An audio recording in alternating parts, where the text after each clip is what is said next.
20 h, vous regardez la télévision Futur Média. Madame, monsieur, bonsoir, c'est un plaisir d'être avec vous. Voici tout de suite les titres de cette édition. L'actualité de ce samedi 12 mars, marquée par cette hausse du prix du ciment dont la tonne subit une augmentation de 2000 francs CFA. Une augmentation qui avait pourtant été démentie par le service régional du commerce de Dakar. Dans ce journal, nous irons à la rencontre de plusieurs grossistes de la capitale. Leur réaction en début d'édition. Assemblée générale du regroupement d'intérêt économique Allo Dakar. Les chauffeurs de taxi ont dénoncé l'immobilisation de 300 de leurs véhicules par la gendarmerie. Face à la presse, ils promettent de durcir le ton si aucune mesure n'est prise par les autorités. Réaction de leur porte-parole dans ce journal.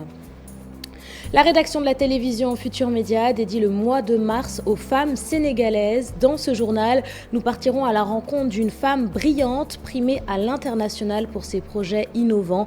À seulement 24 ans, Ndeye-Fatou Mboup est spécialiste en sciences des données. Valeur sûre de l'innovation numérique et technologique au Sénégal, elle a reçu les encouragements du président Macky Sall. Son portrait dans cette édition. Voilà pour les titres, restez avec nous, le développement c'est dans une poignée de secondes.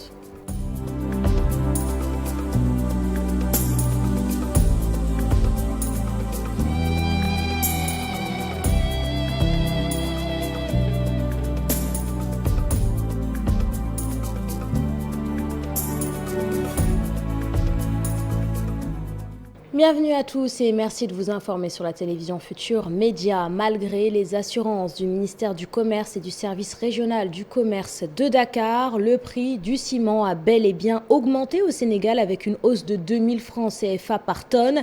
La rédaction a tendu son micro aux grossistes, une hausse du prix du ciment qui, selon eux, est la conséquence directe de la guerre en Ukraine. Leur réaction dans ce reportage signé Habib Faye et Laïane. Le prix du ciment a connu une hausse sur le marché malgré son homologation. De 65 000 francs, il est passé à 68 000 francs, voire même 70 000 dans certaines localités. Une augmentation du prix du ciment au Sénégal fait réagir les grossistes. Nous sommes à Pikine, au marché Chavanel, dans la quincaillerie générale. Devant son comptoir, Ibrahim Sissé fait l'état des lieux. Très en colère, il ne mange pas ses mots pour fustiger le comportement des industriels. Le produit se fait rare. Pour ne pas dire très rare. Parce que présentement, au niveau des usines, nos camions qui faisaient 3 rotations par jour ne font qu'un voyage pratiquement par semaine. À 3 250 francs le sac, au maximum 3 300. Soit une hausse de combien? À peu près 2 000 francs par tonne. Souvent, les industriels se réunissent pour fixer leur prix.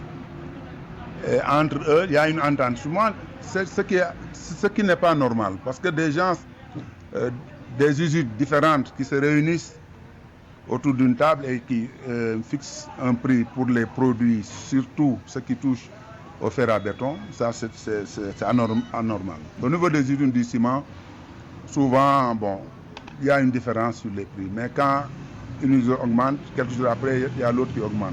Ce vendeur de ciment tente de donner une explication qui n'a rien à voir avec les conséquences de la guerre en Ukraine. Au niveau des clients, parce que tout ça se répercute sur les clients. Parce que nous, on est des grossistes. Les grossistes, on vend aux détaillants et ça finit entre les mains des clients. Cette semaine, la cimenterie Les Dangote alertait sur les risques d'une augmentation du prix du ciment à cause de la guerre en Ukraine. Pendant ce temps, ce produit a connu une hausse d'au moins 2000 francs, échappant le contrôle des autorités du ministère du Commerce. Et puis guerre en Ukraine, alors que plus de 2 millions de personnes ont fui le pays en 12 jours. Les pays membres de l'Union européenne se mobilisent pour accueillir les réfugiés. À Bruxelles, le gouvernement promet de créer d'ici à la fin mars des dizaines de milliers de places d'hébergement.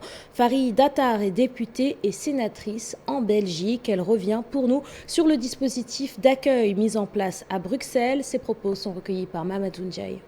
Alors, la Belgique a très vite mobilisé des moyens à l'échelle nationale, mais aussi au niveau des régions pour accueillir les réfugiés ukrainiens, pouvoir disposer d'espaces et pouvoir aussi offrir très vite des centres d'hébergement et également pouvoir octroyer un titre de séjour provisoire, le temps que la situation se calme. C'était important en tout cas de pouvoir, en coalition avec d'autres pays, prêter main forte aussi et ouvrir, si vous voulez, les frontières et accueillir les réfugiés, notamment tous les réfugiés quelque part, quels qu'ils soient. Je crois que c'est important que la situation en Ukraine puisse en fait aussi être un moyen de réveiller les consciences et faire en sorte qu'on puisse repenser l'accueil, la migration et surtout l'accompagnement et l'accueil des réfugiés, quels qu'ils soient, d'où qu'ils viennent en fait. Je crois que c'est important que nous ayons un traitement qui ne soit pas différencié, qui soit juste, qui soit équitable envers toute personne qui aurait besoin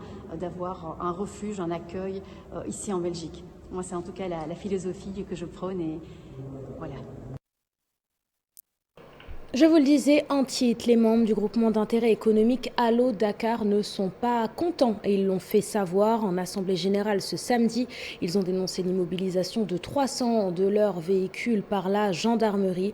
Ils demandent également plus de considération de la part des autorités qui, selon eux, les soumettent à des contrôles répétitifs. Si aucune mesure n'est prise, ils promettent de manifester dans les jours à venir. Abdoulaye Ndiaye est le porte-parole des conducteurs d'Allo Dakar.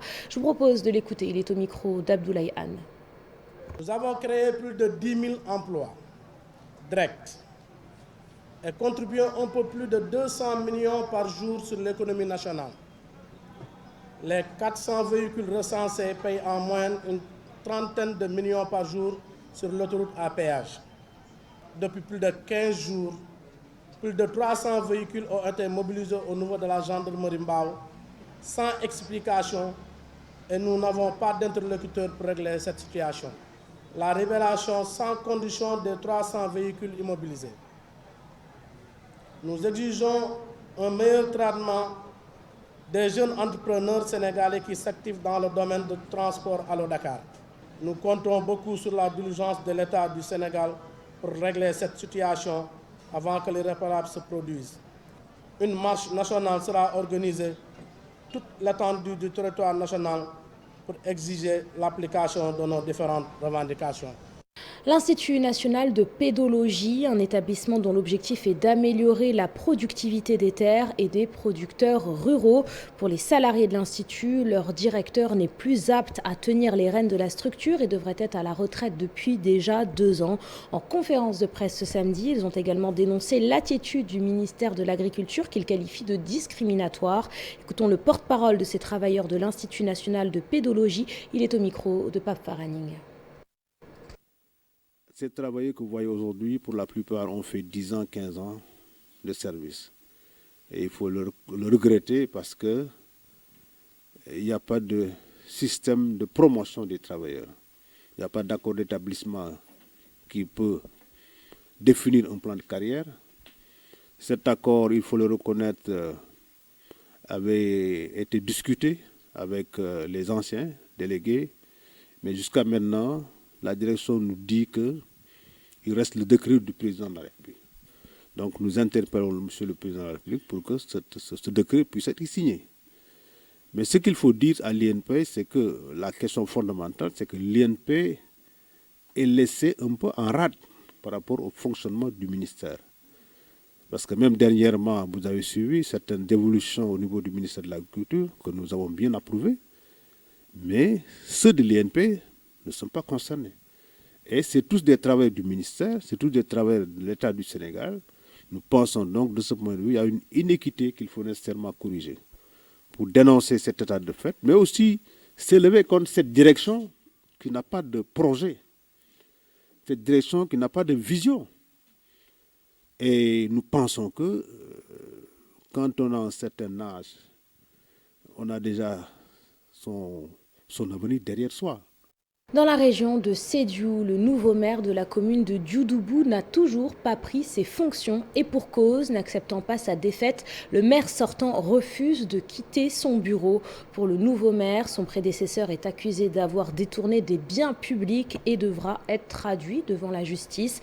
Pour annuler les résultats des élections, le maire sortant a lui introduit un recours à la cour d'appel. Bakary Konté et Khalid Diamé pour les détails.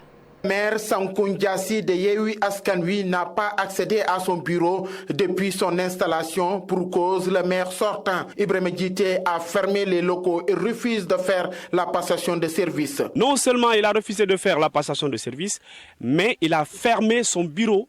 Il a fermé son bureau avec des clés pour qu'il n'y ait pas accès dans son bureau.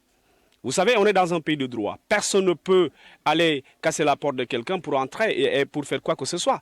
Nous avions été installés par le sous-préfet de l'arrondissement de Sima de Brassou, qui nous a installés comme prévu le code électoral. Tout est bloqué à la mairie de Djoudoubou. Les populations n'ont plus accès à l'état civil. Alors qu'actuellement, où on parle, il y a la révision exceptionnelle des listes électorales pour les élections législatives. Et en ce moment, le maire a fermé. Non seulement ça, il y a les examens qui se préparent. La plupart des élèves, ils ont besoin des extraits. Il ne peut pas avoir ces extraits parce que lui, même l'état civil, une grande partie de l'état civil réside dans son bureau. Donc ces registres sont dans son bureau, ce qui veut dire que ces enfants ne peuvent pas participer aux examens. Selon lui, le maire a introduit un recours pour l'annulation d'un bureau de vote. Monsieur Sankou Ndiassi a toujours gagné ce bureau-là. Il a toujours gagné. Il a toujours gagné. Chaque fois qu'il vient là-bas, que ce soit élection législative, que ce soit élection présidentielle, il gagne ce bureau, sans exception. Le premier adjoint au maire accuse le maire sortant de détournement des biens publics et promet de le traduire devant la justice. Allez voir la gestion du maire Ibrahima Djité. Il a peur.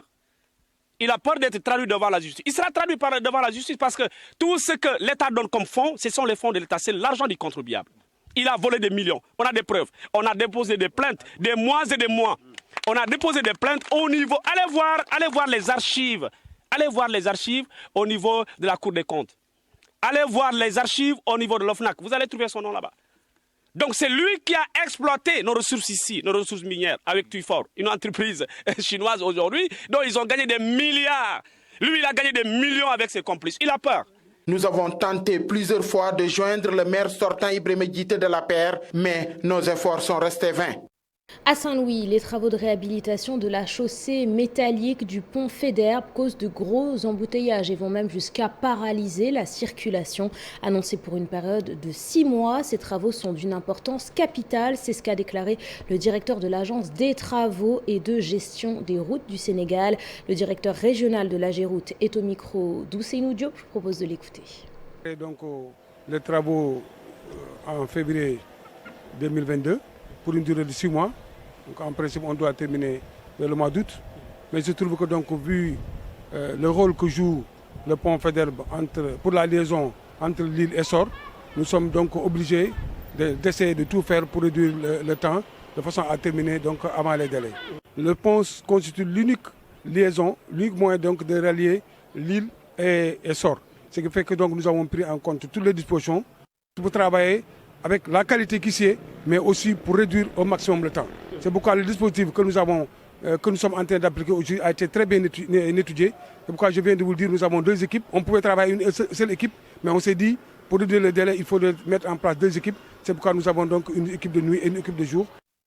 81e édition du Dakar de Médina Gounass. Les célébrations se poursuivent dans la région de Kolda. Alors que des milliers de pèlerins font le déplacement, la sécurité routière reste un facteur à risque au Sénégal où des accidents sont enregistrés chaque année à l'occasion d'événements religieux. Présents au Dakar, les membres du regroupement des artisans automobiles du Sénégal recommandent une meilleure sélection des conducteurs qui, selon eux, doivent avoir suffisamment d'expérience. Leur réaction dans ce reportage de notre correspondant Abdoulaye Diallo. Le parc automobile au Dakar de Médina Gounass est énorme du fait de la forte affluence des pèlerins dans la dite cité religieuse. Pour une assistance en mécanique automobile à ces véhicules une fois qu'ils sont en panne, les artisans mécaniciens membres du regroupement des vrais artisans automobiles du Sénégal REVAS sont présents au Dakar de Médina Gounass.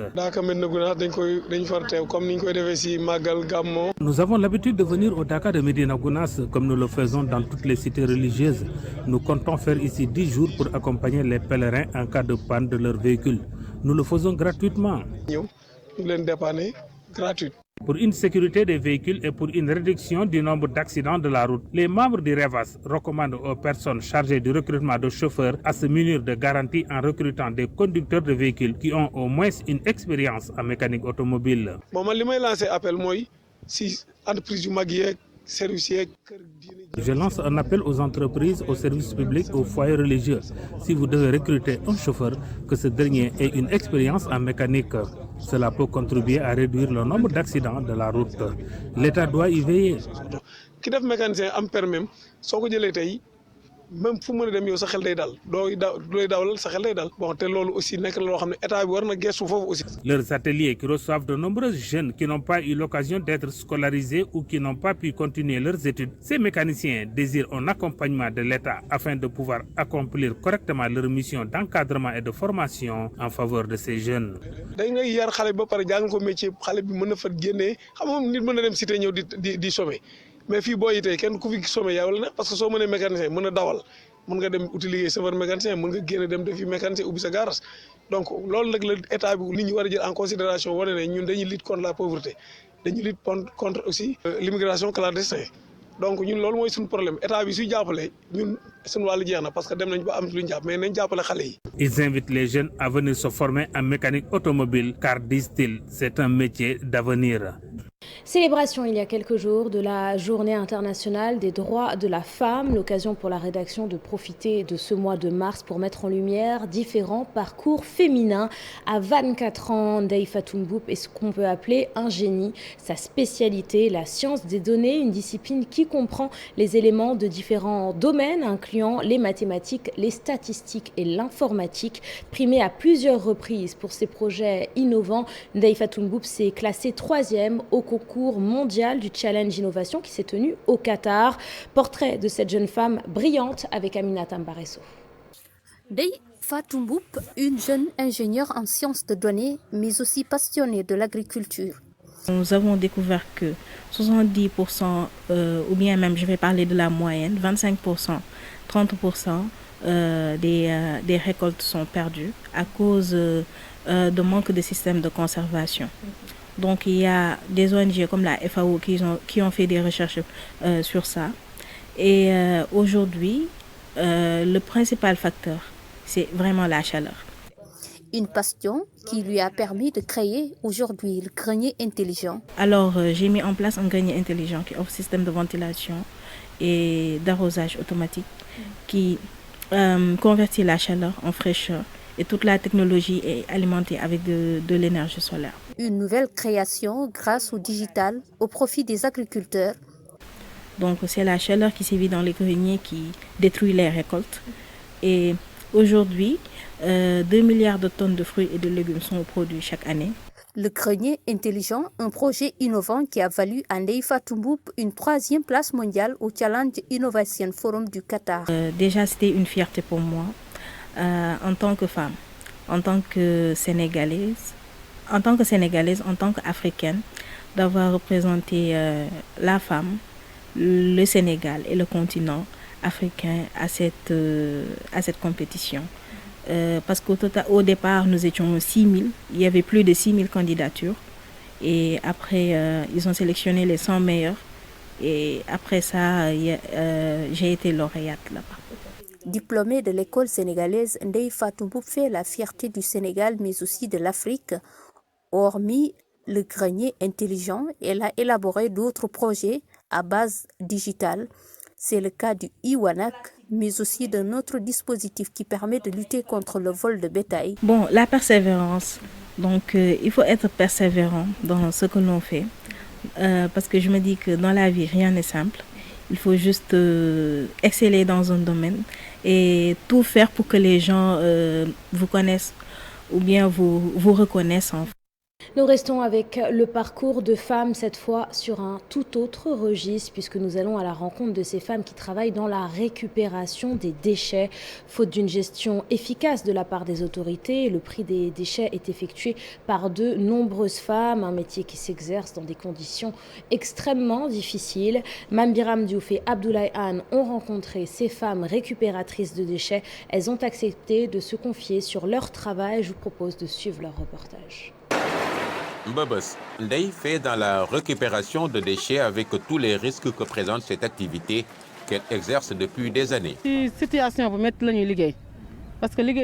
Nous vivons une situation très difficile. Nous sommes exposés et peuvent être blessés à tout moment par des tessons, clous ou autres objets tranchants. et nous prenons nous-mêmes en charge les soins.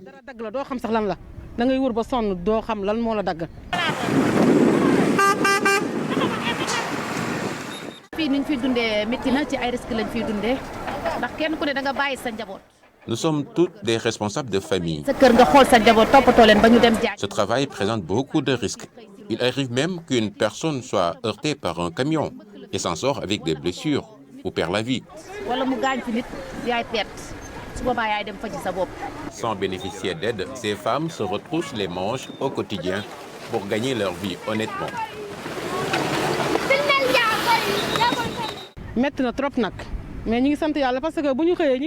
Nous rendons grâce à Dieu, car on gagne dignement notre vie. Nous ne recevons aucun soutien de l'État. Nous ne devons pas être des oubliés dans les financements que l'on donne aux autres femmes. Le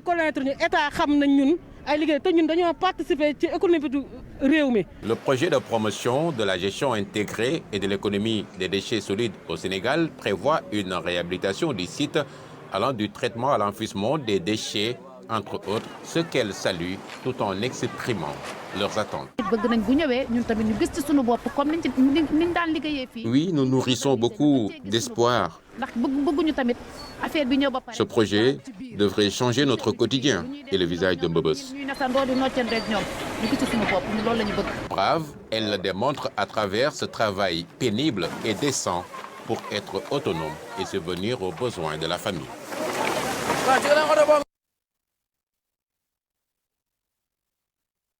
De déchets. Ce samedi, un lot de matériel leur a été remis, une initiative qui entre dans le cadre du projet de promotion de la gestion intégrée et de l'économie des déchets solides. Pour plus de détails, je vous propose d'écouter le gouverneur de Dakar. Ses propos sont recueillis par Habib Faye. En ces lieux, le 24 juin 2021, qu'il a lancé un des piliers de cet important programme, à savoir le Promojet, et je suis heureux de me retrouver sur le même site pour célébrer avec vous les femmes récupératrices, actrices principales dans le dispositif du dit projet. L'organisation de ces deux grandes activités en si peu de temps, ici à Malika, témoigne de l'intérêt que le gouvernement porte à la décharge de Mbeubeus et marque la forte volonté politique de l'autorité de travailler à sa résorption dans un court délai pour transformer radicalement le visage de cette partie de la capitale. 9e Forum mondial de l'eau. À quelques jours du démarrage de l'événement, les frères Guissé démarrent leur tournée de sensibilisation sur l'étendue du territoire. Objectif, sensibiliser les populations sur l'importance du forum organisé pour la première fois en Afrique subsaharienne. Ce samedi, les frères Guissé ont sillonné plusieurs quartiers de la capitale. Retour sur la tournée des artistes avec Pape Faraning et Modou Diop. Initiative bi rafet na lool jëm ci wàllu askan wi ngir ñu jël bu baax a baax li nga xam ne mooy forum de l'eau bi mu nekk juróom-ñeenteelu yoon bi fii ci capitale Sénégal. Initiative bi rafet na lool jëm ci wàllu askan wi ngir ñu jël bu baax a baax li nga xam ne mooy forum de l'eau. Et veuillez nous excuser pour cet élément qui était en Wolof et non pas en français. On passe au sport à présent avec le Duc éliminé de la Basketball Africa League après sa 3e défaite dans la compétition ce samedi devant l'US Monastir. Le Sénégal battu par le Nigeria lors du match aller du dernier tour des qualifications au mondial U20 féminin. Et puis Génération Foot, leader provisoire de la Ligue 1 de football. L'actualité sportive sénégalaise, c'est avec Chersadi Boudira.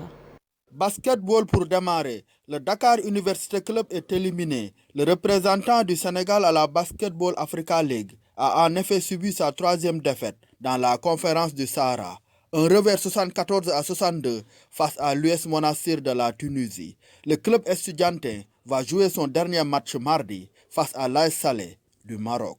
Slack de la Guinée renoue de son côté avec la victoire, un succès 90-74 pour continuer de rêver du second tour au Rwanda. Passons au football avec la 13e journée de la Ligue 1, débutée ce samedi avec 3 rencontres jouées. La bonne opération est à mettre à l'actif de Génération Foot, vainqueur à l'extérieur de Mbour Petite Côte, 4-1.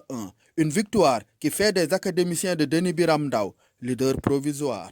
L'affiche Teungueth FC AS Pikine s'est soldée par un nul, un but partout. Dakar Sacré-Cœur, Linguère font aussi match nul, un score nul et vierge. La 13e journée se poursuit ce dimanche avec 4 rencontres, dont le choc Guédiawaye FC Casa Sport. En cas de victoire, Guédiawaye FC va être le champion à mi-parcours. Football toujours, la Coupe du Monde U20 féminin Costa Rica 2022 s'éloigne pour le Sénégal. À domicile, les Lioncelles se sont lourdement inclinés devant le Nigeria lors de la marche aller du dernier tour des éliminatoires. Une défaite 3-1. Le Sénégal est donc condamné à l'exploit pour se qualifier lors de la marche retour. Du judo pour terminer, le Sénégal récolte qu'une seule médaille à l'issue de la première journée de l'Open de Tunis. Une médaille de bronze remportée par Anna Sigafay chez les moins de 63 kg d'âme.